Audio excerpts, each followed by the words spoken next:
প্রমাণিত আসলে অযোগ্যদের প্রতিও দয়া মায়া নেই সরকারের। এই সরকার আসলে ওই দালালদের বাঁচাতে চায়, ওই লিঙ্কম্যানদের বাঁচাতে চায়, যারা ওই চাকরি বিক্রির টাকাটা কালীঘাট, কামাক স্ট্রিট এবং এসএসসি এবং পার্থবাবুর পকেট অবধি পৌঁছে দিতে পেরেছে। আমরা বলছি এই গোটা সিস্টেমটার মধ্যে, এই যে মমতা বন্দ্যোপাধ্যায় বারবার বলছে আমরা চাকরি দিতে চাইছি, চাকরি দিতে চাইছেন না, মাল কামাতে চাইছেন, টাকা তুলতে চাইছেন। এরা একটা করাপশন সিস্টেমকে বাঁচিয়ে রাখতে চায়। করাপশন ডিপার্টমেন্ট অফ বেঙ্গল নামে একটা ডিপার্টমেন্ট শুরু করেছে এরা, যেখানে দল, সরকার, দালাল, বোর্ডেরা, শান্তনু, কুন্তল, কালীঘাটের কাকুরা, তারা হচ্ছে মাথা। পাশের ইউনিয়ন রুমকে ধর্ষক রুম বানায়, তাদের মুখ থেকে আর মিছিল টিছিল মানায় না। যাদবপুরে তৃণমূলের পতাকা লাগানোর লোক নেই। প্রথমে বিজেপি মিছিল করেছে, এবিভিপি মিছিল করেছে, ওই দাদার ছেলেরা মিছিল করেছে বলে দিদির ভাই ভাইপোরা রাস্তায় নেমে গেছে। যেগুলো গেছে সেগুলো সব হচ্ছে টাকলু মাথা নিয়ে কাকু জেঠুর বয়সী ছাত্রনেতা হয়ে বসে রয়েছে। দাদা, আবারও সুপ্রিম কোর্টে এসএসসি ধাক্কা পেল। বিচারপতিরা সরাসরি প্রশ্ন করছেন যে যারা দাগি তাদের কাছ থেকে এখনো কেন টাকা ফেরত নেওয়া হয়নি।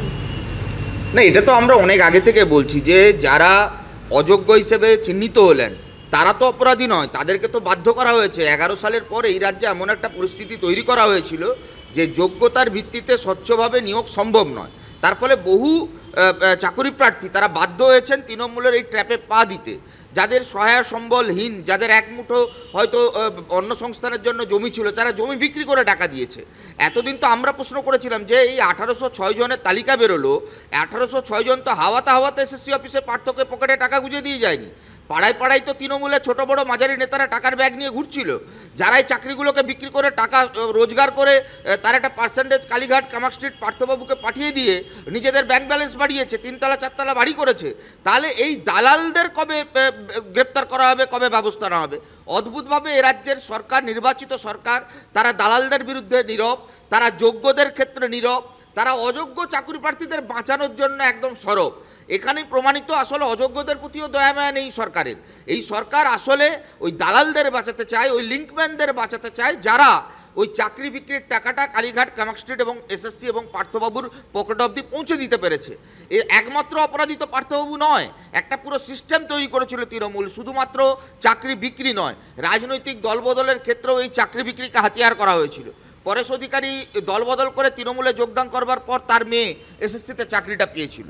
তার ফলে স্বাভাবিকভাবে এই দালালরা, লিঙ্কম্যানরা, চোরেরা, তাদের তালিকা কবে সামনে আসবে আমরা জানি। এই রাজ্যে তৃণমূল, বিজেপি উভয় দলের নেতারা এই তালিকার মধ্যে স্থান পাবেন। তার ফলে মাননীয় মুখ্যমন্ত্রী বিপদে ফেলতে চান না, শুভেন্দু অধিকারী, অভিষেক বন্দ্যোপাধ্যায়দের বিপদে ফেলতে চান না, তার ভাই ভাইপোদের বিপদে ফেলতে চান না। তার জন্যই এই দালালদের বিরুদ্ধে কোনো ব্যবস্থা সরকার নিচ্ছে না, দালালদের বিরুদ্ধে কোনো ব্যবস্থা সিবিআই নিচ্ছে না। কারণ সিবিআইও জানে যে কালীঘাট, কামাক স্ট্রিট ধরা পড়ে যাবে। আর দিল্লির সরকার এই রাজ্যে পিসি ভাইপোর ওপর মাথার উপর হাত রেখেছে, তার জন্য চোরেদের বিরুদ্ধে ব্যবস্থা সিবিআই নিতে পারছে না। কিন্তু যে পার্থ চ্যাটার্জি, যার কথা আপনি এতক্ষণ ধরে বললেন, তিনি কোর্টে দাঁড়িয়ে বলছেন আমি শিক্ষামন্ত্রী ছিলাম, আমি নির্দোষ, আমার একটা আত্মসম্মান আছে। হ্যাঁ, চোরেদের আত্মসম্মান তো থাকবে। মমতা বন্দ্যোপাধ্যায় যদি মাথা উঁচু করে এত দুর্নীতির পর বলতে পারেন আমি সততার প্রতীক, তাহলে পার্থ চট্টোপাধ্যায় কেন বলতে পারেন না? সততার প্রতীক বিজ্ঞাপন দিচ্ছেন, দেখা যায় না লিখতে, তার কর্মীরা বোঝে যে আমার দলনেত্রী সততার প্রতীক নয়, চোরেদের প্রতীক। তার ফলে তারা আর নিজেরা লেখে না। কিন্তু মাননীয় মুখ্যমন্ত্রী তো গত সপ্তাহে 2-3টে জায়গায় বারবার বলেছেন আমি বেতন নিই না, আমি ছবি এঁকে ভিক্ষা করে পেট চালাই, সংসার চালাই। আমরা বলছি ভাগ্যে শুনি এই ভিক্ষা করে, ছবি এঁকে, বই বিক্রি করে, এইসব করে সংসার চালান। নাহলে এই 1 কোটি টাকার ঝাড়বাতি দেখছি, তাহলে হয়তো 100 কোটি টাকার ঝাড়বাতি দেখতাম। আসলে এই রাজ্যে মমতা বন্দ্যোপাধ্যায় যতই চিৎকার করুন, 11 সালের পর অনেকগুলো নির্বাচন এই মিথ্যে ফানুস দিয়ে বেরিয়ে গেছেন। এবারে বাংলার মানুষ বুঝে গেছে যে মমতা বন্দ্যোপাধ্যায় যাহাই বলে তাহাই মিথ্যা, তাহাই অসত্য। তার ফলে মিথ্যার ফানুস দিয়ে 26-এর নির্বাচন হবে না। বাংলার মানুষ মমতারকে দুর্নীতির প্রতীক হিসেবে চিহ্নিত করেছে। তাই স্লোগান উঠেছে দড়ি ধরে মারোটান, নবান্নের 14 তলায় বসে থাকা রানী হবে খান খান। এই রাজ্যে দুর্নীতি, চুরি, লুট, সিন্ডিকেটের সরকারকে সরাতে হবে। যারা এই দুর্নীতি, চুরি, লুটের সিন্ডিকেটের সরকারকে আড়াল করছে, সেই দিল্লির সরকার, সেই সরকারকেও ধাক্কা দিতে হবে।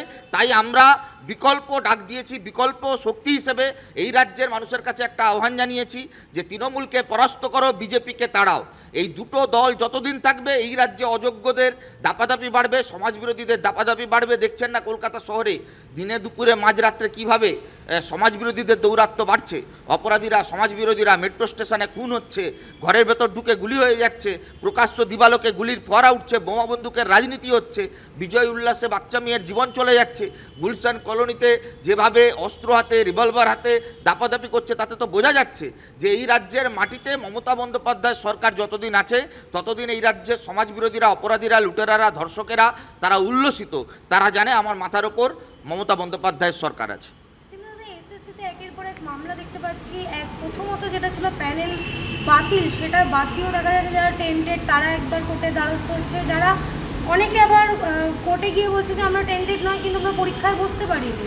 এরকম একাধিক মামলা দেখতে পাচ্ছি। মমতা বন্দ্যোপাধ্যায় নেতাজি ইন্ডোরে বলেছিলেন ABCDE রেডি রয়েছে। এটাই হচ্ছে মমতা বন্দ্যোপাধ্যায়ের প্ল্যান। যোগ্যদেরও আদালতের কাছে পাঠাচ্ছেন, খোলা আকাশের নিচে দাঁড় করাচ্ছেন, অযোগ্যদেরও রাস্তায় দাঁড় করাচ্ছেন। আবার টেন্টেড নন টেন্টেডের আড়ালে যারা প্র্যাকটিক্যালি হয়তো এখনও 1806 তালিকায় নাম আসেনি তাদের তালিকাও নাম আসা বাকি রয়েছে। আমরা বলছি সেটা 7-8 হাজারের বেশি। পুরো সিস্টেমটাই করাপশন করে ফেলেছেন। স্বাভাবিকভাবে গোটা রাজ্য জুড়ে এই যোগ্য অযোগ্য ছাড়ুন, এই সরকারটাই অযোগ্য, এদের কোনো যোগ্যতা নেই এই রাজ্যে এসএসসি প্রাইমারি টেটের পরীক্ষা করার, এদের কোনো যোগ্যতা নেই সরকার চালানোর। তার ফলে গোটা রাজ্য জুড়ে শুধুমাত্র কাটমানি পার্সেন্টেজ সিন্ডিকেটের সরকার। এরা একটা করাপশন সিস্টেমকে বাঁচিয়ে রাখতে চায়। করাপশন ডিপার্টমেন্ট অফ বেঙ্গল নামে একটা ডিপার্টমেন্ট শুরু করেছে এরা, যেখানে দল, সরকার, দালাল, বোড়েরা, শান্তনু, কুন্তল, কালীঘাটের কাকুরা তারা হচ্ছে মাথা। কোনো মন্ত্রী, নেতা, এমএলএ, এমপি এরা কোনো ফ্যাক্টর নয়। সমাজ বিরোধীরা আজকে এমএলএ, এমপি, মন্ত্রী।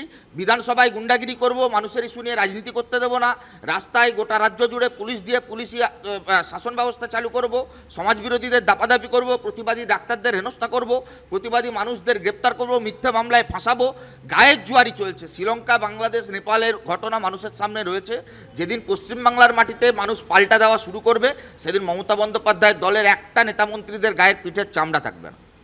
বিভিন্ন ক্ষেত্রে যে প্রসঙ্গ উঠে আসছে যে বিকাশ রঞ্জন ভট্টাচার্য মামলা করছেন, মুখ্যমন্ত্রী 5 সেপ্টেম্বরও যেখানে বক্তৃতা দিতে গেছিলেন সেখান থেকেও তিনি বলছেন যে আমি তো রিকোয়ারমেন্ট দিতে চাইছি কিন্তু কেউ না কেউ আদালতে গিয়ে পিল করছে। কিন্তু অন্যদিকে কল্যাণ ব্যানার্জির যে ভূমিকা আমরা দেখতে পেলাম, একবার তিনি দাগিদের হয়ে সওয়াল করলেন, পরেক্ষণে তিনি আবার এসএসসির হয়ে বলছেন এই 1806 জন দাগি। কল্যাণবাবু নিজেও জানেন যে পুরো চুরি করছে সরকার। উনি মাঝে মাঝে নিজের চেয়ার বাঁচাতে, নিজের পদ বাঁচাতে তেল দেন, কিন্তু উনি নিজের জানেন যে এই সরকারটা অযোগ্য, এই সরকারটা চুরি ছাড়া আর কিচ্ছু করেনি। আমরা বলছি এই গোটা সিস্টেমটার মধ্যে এই যে মমতা বন্দ্যোপাধ্যায় বারবার বলছে আমরা চাকরি দিতে চাইছি, চাকরি দিতে চাইছেন না, মাল কামাতে চাইছেন, টাকা তুলতে চাইছেন। বিকাশবাবু তো চাকরি খাওয়ার ব্যাপার নয়, চুরি ধরছেন, আইনজীবী, আদালতের মধ্যে আইনি লড়াই লড়ছেন। এখন মমতা বন্দ্যোপাধ্যায়ের সরকারের মধ্যে যদি একটা ভালো আইনজীবী না থাকে এবং কোনো কল্যাণবাবুর মতন এত বড় নাম করা সব আইনজীবী কোটি কোটি টাকা খরচ করে কপিল সিব্বাল, অভিষেক মনু সিংভিরা যদি আটকাতে না পারেন, সরকারকে বাঁচাতে না পারেন, তার দায়িত্ব বিকাশবাবুর নয়। তৃণমূল যতদিন চুরি করবে এই রাজ্যের মাটিতে বিকাশবাবুরা, বামপন্থী আইনজীবীরা ততদিন চোরেদের বিরুদ্ধে আইনি লড়াই লড়বেন, রাস্তার লড়াই লড়বেন। চোরেদের ব্যাগের ভেতর থেকে এই টাকা উদ্ধার করা হবে। এক না একদিন এই চোরেদের তালিকা সামনে আসবে। এদের সম্পত্তি বিক্রি করে যাদের গরিব মানুষের টাকা এরা লুট করেছে, যারা চাকরি প্রার্থী যাদের কাছ থেকে চাকরি নিয়েছে এরা বিক্রি করেছে, ছিনিয়ে নিয়েছে হকের চাকরি, সেই চাকরি ফেরানোর লড়াই আমাদের চলতে থাকে। ভোটে লড়তে চাইছেন তার কারণ চোর গুন্ডা বদমাইশ ধর্ষকরা তারা ভোট কন্ট্রোল করে। চোর গুন্ডা ধর্ষক বদমাইশরা ছাপ্পা মারে, চোর গুন্ডা ধর্ষক বদমাইশরা বোমাবাজি বন্দুক করে তমন্নাদের কেড়ে নেয়, চোর গুন্ডা বদমাইশরা 7 লক্ষ ভোটে ভাইপোকে জেতায়, চোর গুন্ডা বদমাইশরা বৃদ্ধাকে ভোটের লাইনে ফেলে পেটায়, সাংবাদিকদের ফেলে পেটায়, ছাপ্পা মারতে পারে, রিং মারতে পারে, হিন্দু মুসলমান ভাগ করতে পারে জাতের নামে। স্বাভাবিকভাবে এই রাজ্যে ধর্মের নামে, জাতের নামে ভাগ করছেন বলেই এই চোরেরা ছাড় পেয়ে যাচ্ছে। দিদির মাথায় দাদার হাত আছে বলেই মমতা বন্দ্যোপাধ্যায় এত জোর গলায় কথা বলতে পারছেন। আইনি লড়াইয়ে তো আর দিদির মাথায় দাদার হাত থাকে না। স্বাভাবিকভাবে বিকাশবাবুরা গোটা রাজ্যের সততার প্রতীক, তাদের বিজ্ঞাপনের প্রয়োজন হয় না। বাংলার কোটি কোটি মানুষ তারা জানে বামপন্থীরা যতদিন থাকবে এই রাজ্যে চুরি দুর্নীতির বিরুদ্ধে লড়াই চলতে থাকবে। অভিষেক বন্দ্যোপাধ্যায় এই রাজ্যের রাজনীতিতে সরকারে আছেন বলে এমপি, সরকারে আছেন বলে 7 লাখ ভোটে যেতেন, পেছনে 4000 পুলিশ নিয়ে ঘোরেন বলেই, পিসি মুখ্যমন্ত্রী বলেই এত মিডিয়ার বাইট ফুটেজ খান। কালকে সরকার থাকবে না, পুলিশ থাকবে না, অভিষেক বন্দ্যোপাধ্যায় ক্যামক স্ট্রিট কালীঘাটে নিজের পাড়ায় বেরোতে পারবেন না। এতগুলো প্লট চুরি করেছেন, ওর পাড়ার লোকেরাই ওকে ঘিরে ধরবে। নেপালের মতন হাল হবে, আপনি লিখে রেখে দিন। ঝাড়বাতি খুলে নিয়ে লোক চলে যাবে, তিয়ার জেলে বসে ভাত খেতে হবে। গোটা রাজ্য জুড়ে গোটা দেশ জুড়ে যেভাবে দুর্নীতির শাসন চালাচ্ছে এই দুটো দল, মানুষের পেটের ভাত কেড়ে নিয়েছে, রুটি রোজগার কেড়ে নিয়েছে। মানুষ এত সহজে ছেড়ে কথা বলবে না, সময়ের অপেক্ষা, ইঞ্চিতে ইঞ্চিতে বদলা সাধারণ মানুষ নেবে। আমরা বামপন্থীরা সুস্থ গণতন্ত্রের পক্ষে, আইনি বিচার প্রক্রিয়ার পক্ষে, তার জন্যই আমরা আইনি লড়াই লড়ি, তার জন্যই আমরা গণতান্ত্রিক ব্যবস্থায় নির্বাচনে এই চোরেদের বিরুদ্ধে রাজনৈতিক লড়াই লড়ি। এই দুটো লড়াইয়ের সংমিশ্রণে আগামী দিনে বাংলাকে, ভারতবর্ষকে বাঁচানোর কাজ আমরা করব। দাদা একেবারে শেষ প্রশ্ন, বারংবার চর্চার শিরোনামে উঠে আসছে যাদবপুর বিশ্ববিদ্যালয়। যাদবপুর বিশ্ববিদ্যালয়ের নিরাপত্তা নিয়ে উঠছে প্রশ্ন, সিসিটিভি থেকে শুরু করে সিকিউরিটি, একাধিক প্রশ্ন উঠছে। কোথায় যাদবপুর বিশ্ববিদ্যালয়ের নিরাপত্তা? না দেখুন, এই তো মর্মান্তিক ঘটনা, এটা নিয়ে তো কোনো সন্দেহ নেই। যাদবপুর বিশ্ববিদ্যালয়ের যে ঘটনা ঘটেছে তা যাতে পুনরাবৃত্তি না হয় তার জন্য প্রশাসনিক কঠোর ব্যবস্থা প্রয়োজন। বিশ্ববিদ্যালয় কর্তৃপক্ষের কাছে একের পর এক দাবি দাওয়া বামপন্থী ছাত্র সংগঠনগুলো জানিয়েছে, এর আগে অতীতে বহুবার জানিয়েছে। বিশ্ববিদ্যালয় কর্তৃপক্ষের গাফিলতি রয়েছে, সরকার উদাসীন, স্থায়ী উপাচার্য নেই, পর্যাপ্ত নিরাপত্তারক্ষী নেই, ইউনিভার্সিটির পরিকাঠামোগত উন্নয়নের জন্য টাকা বরাদ্দ করে না সরকার, তার ফলে পর্যাপ্ত সিসিটিভি বসানো হয়নি। আমরা বলছি এই রাজ্যের মাটিতে যাতে আর পুনরাবৃত্তি না ঘটে সেই দায়িত্ব আমাদেরও রয়েছে। দায়িত্বশীল বামপন্থী ছাত্র সংগঠন হিসেবে আমাদের সংগঠনগুলোও নিশ্চিতভাবে সেই ভূমিকা পালন করবে। আপনারা অনেকেই জানেন যাদবপুরের মধ্যে বহু অন্যান্য রাজনৈতিক মতাদর্শের সংগঠন রয়েছে, তাদেরই অনেকে হয়তো এই কালচারটাকে বাঁচিয়ে রাখতে চায় তাদের নিজের রাজনৈতিক সুবিধার্থে। দেখুন, আমরা তো ড্রাগ বিরোধী আন্দোলনের একের পর এক শহীদের তালিকার মধ্য দিয়ে আমাদের সংগঠন পরিচালনা করি।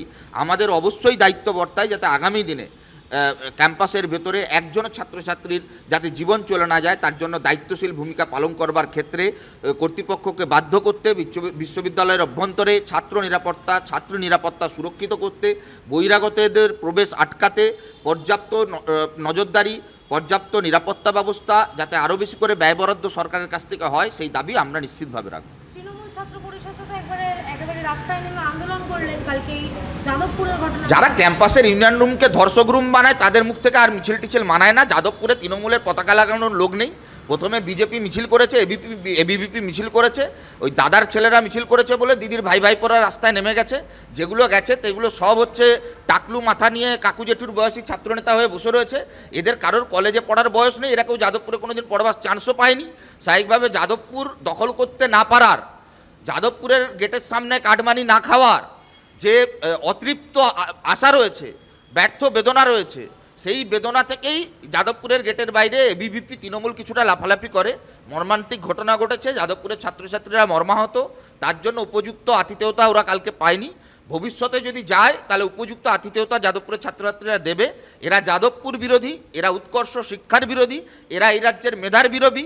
যারা ক্যাম্পাসের ভেতরে ধর্ষক রুম বানায়, যারা ক্যাম্পাসের গেটের বাইরে তোলাবাজি করে, যারা কলেজ শিক্ষাক্ষেত্রগুলোকে লাটে তুলেছে, যারা উপাচার্যকে কুকথার রাজনীতিতে ভরিয়ে দেয়, তাদের মুখ থেকে আর যাই হোক বাংলার শিক্ষা সংস্কৃতি কৃষ্টি নিয়ে কোনো কথা বলবার নৈতিক অধিকার নেই।